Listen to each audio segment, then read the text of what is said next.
So how many children were killed with the massacre of the Holy Innocents? It's estimated 30, 50 children maybe, boys, maybe some girls, mistaken, who knows. And it's interesting that Jesus would allow this to happen at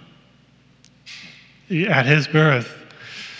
God would allow this to happen at his birth, this tragedy, the horrible cruelty, and our Lord allowed it as a mystery. But we can say, God knows what our miseries are. God knows what our miseries are. He lived in the midst of it. Of course, our Lord rewarded the children, and rewarded the parents too for the suffering that was borne on his behalf here. And we know that they're in heaven. The children are in heaven, and hopefully they brought their parents there as well. But there's this mystery of suffering, children who suffer, the innocent who suffer. God uses the sufferings of the innocent especially to help the guilty. The sufferings of the innocent are much more powerful than the sufferings of the guilty. We see that in the saints. We said it in Jesus Christ, Our Lady, all the saints who have suffered greatly.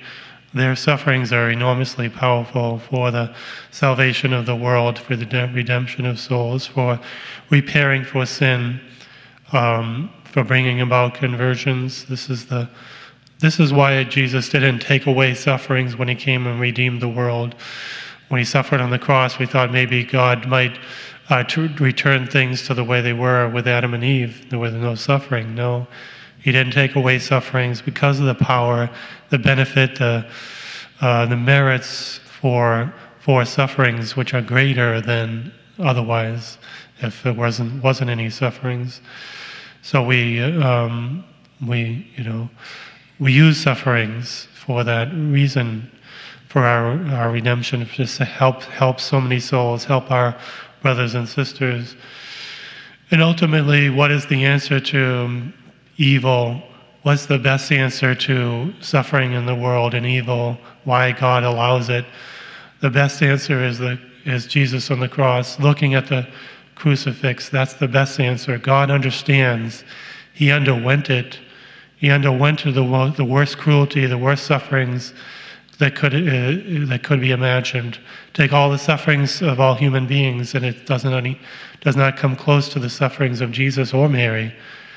So God knows, Our Lady knows sufferings and what suffering is, and the best answer is to look upon the cross when we suffer, when we endure suffering. We look at Jesus. He went through it already far more than we did, and made it meaningful, beneficial, meritorious, rewardful for this life and the next. So